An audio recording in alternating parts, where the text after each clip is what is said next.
Mountain बक और village dough. मोह। एक समय की बात है, उत्तरी भारत में ग्रामीण हिरणों का एक झुंड रहता था। वे गांवों के निकट रहने के आदी थे। वे वहीं पैदा हुए और वहीं पले बढ़े। वे जानते थे कि उन्हें लोगों के बीच बहुत सावधान रहना होगा। यह विशेष रूप से फसल के समय सच था, जब फसलें बड़ी होती थीं और किसान पास आने वाले किसी भी हिरण को फंसाकर मार देते थे। फसल के समय गांव का हिरण पूरे दिन जंगल में रहता था। वे रात के अंधेरे में ही गांव के करीब आते थे। इनमें से एक सुंदर युवा हिरनी थी। उसके पास नरम लाल भूरे रंग का फर, एक रोएंदार सफेद पूंछ और बड़ी चौड़ी चमकदार आंखें थीं। इस विशेष मौसम के दौरान एक युवा पहाड़ी हिरन था जो उसी निचले जंगल में भटक गया था। एक दिन उसने खूबसूरत युवा हिरनी को देखा और तुरंत उस पर मोहित हो गया। वह उसके बारे में कुछ नहीं जानता था, लेकिन उसने कल्पना की कि वह उसके लाल भूरे बालों, उसकी फूली हुई सफेद पूंछ और उसकी बड़ी बड़ी चमकदार आंखों के कारण उससे बहुत प्यार करता है। उसने उसके बारे में सपना भी देखा था, हालांकि वह नहीं जानती थी कि उसका अस्तित्व है। कुछ दिनों के बाद युवा पहाड़ी हिरन ने अपना परिचय देने का फैसला किया। जैसे ही वह उस घास के मैदान में जा रहा था जहां वह चर रही थी, वह उसकी शक्ल देखकर मंत्रमुग्ध हो गया और उससे अपनी आंखें नहीं हटा सका। उसने बोलना शुरू किया, हे मेरी प्यारी सुंदरता, सितारों की तरह सुंदर और चंद्रमा की तरह उज्जवल, मैं तुमसे कबूल करता हूँ कि मैं गहराई से हूँ। तभी युवा हिरन का खुर एक जड़ में फंस गया। वह फिसल गया और गिर गया और उसका चेहरा कीचड़ के ढेर में बिखर गया। गांव की सुंदर हिरनी खुश थी, इसलिए वह मुस्कुरा दी, लेकिन अंदर ही अंदर उसने सोचा कि यह पहाड़ी हिरन सचमुच बहुत मूर्ख है। इस बीच हिरन के लिए अज्ञात जंगल के उस हिस्से में पेड़ परियों का एक समूह रहता था। वे पहाड़ी हिरन को देख रहे थे, जबकि वह छिपकर गांव के हिरन को देख रहा था। जब वह बाहर समाशोधन में चला गया, अपना भाषण शुरू किया और कीचड़ के ढेर में गिर गया। परियां हंसती रहीं और हंसती रहीं। ये बेजुबान जानवर कितने मूर्ख हैं, वे रोए। लेकिन एक परी नहीं हंसी।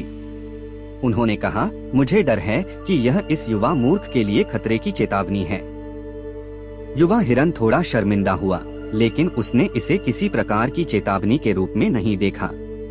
तब से वह जहां भी जाती, वह उसका पीछा करता। वह उसे बताता रहा कि वह कितनी खूबसूरत है और वह उससे कितना प्यार करता है। उसने ज्यादा ध्यान नहीं दिया। फिर रात हो गई और हिरनी के गांव में जाने का समय हो गया। रास्ते में रहने वाले लोगों को पता था कि हिरन रात में गुजरता है, इसलिए उन्होंने उन्हें पकड़ने के लिए जाल बिछाया। उस रात एक शिकारी झाड़ी के पीछे छिपकर इंतजार कर रहा था। सावधानी से गांव निकल पड़ा। पहाड़ी हिरन, जो अभी भी उसकी प्रशंसा गा रहा था, उसके साथ साथ चला गया। वह रुकी और उससे बोली, मेरे प्यारे हिरण, तुम्हें गांव के आसपास रहने का अनुभव नहीं है। तुम नहीं जानते कि इंसान कितने खतरनाक होते हैं। गांव और वहां तक पहुंचने का रास्ता रात में भी हिरण को मौत के घाट उतार सकता है। चूंकि तुम इतने छोटे और अनुभवहीन हो। और उसने मन ही मन सोचा, और मूर्ख, तुम्हें मेरे साथ गांव नहीं आना चाहिए। तुम्हें जंगल की सुरक्षा में रहना चाहिए।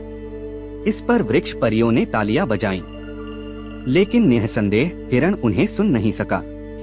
युवा हिरण ने हिरनी की चेतावनी पर कोई ध्यान नहीं दिया।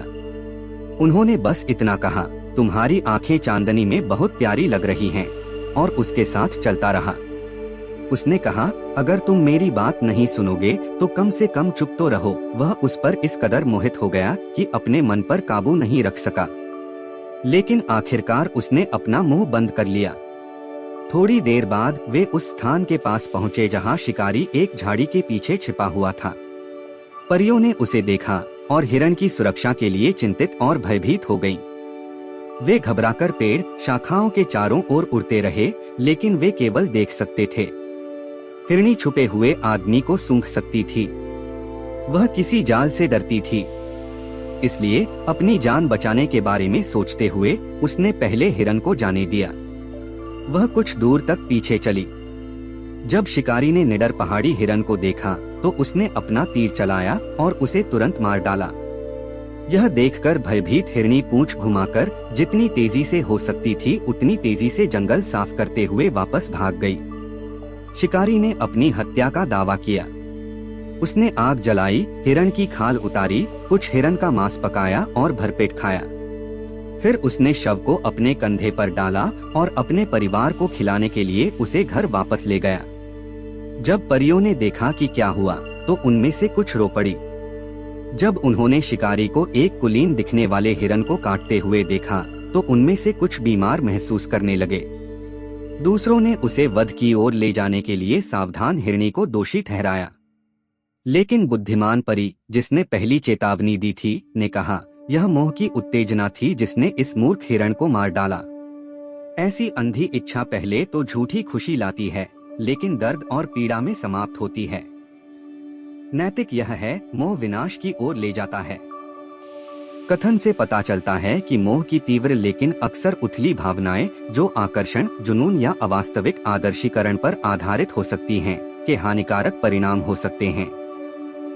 इसका तात्पर्य यह है कि जब व्यक्ति गहरी समझ या वास्तविकता के आधार के बिना किसी व्यक्ति या किसी चीज पर केंद्रित हो जाते हैं, तो इससे जीवन के विभिन्न पहलुओं, जैसे कि रिश्ते, व्यक्तिगत भलाई या कैरियर विकल्प में खराब निर्णय लेने और नकारात्मक परिणाम हो सकते हैं।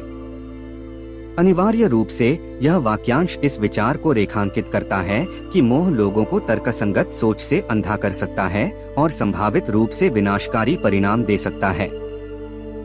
प्रिय दर्शकों, यदि आपने इस वीडियो की कंटेंट का आनंद लिया और इसे एंटरटेनिंग, जानकारीपूर्ण पाया, तो हम आपसे समर्थन मांगते हैं।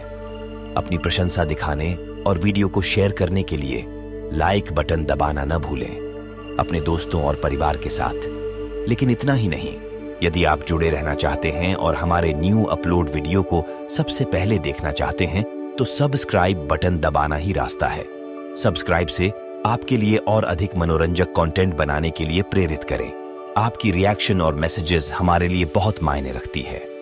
हमारे कम्युनिटी का हिस्सा बनने के लिए धन्यवाद, और हम आपके साथ वीडियो और शेयर करने के लिए इंतजार नहीं कर सकते। धन्यवाद दर्शकों।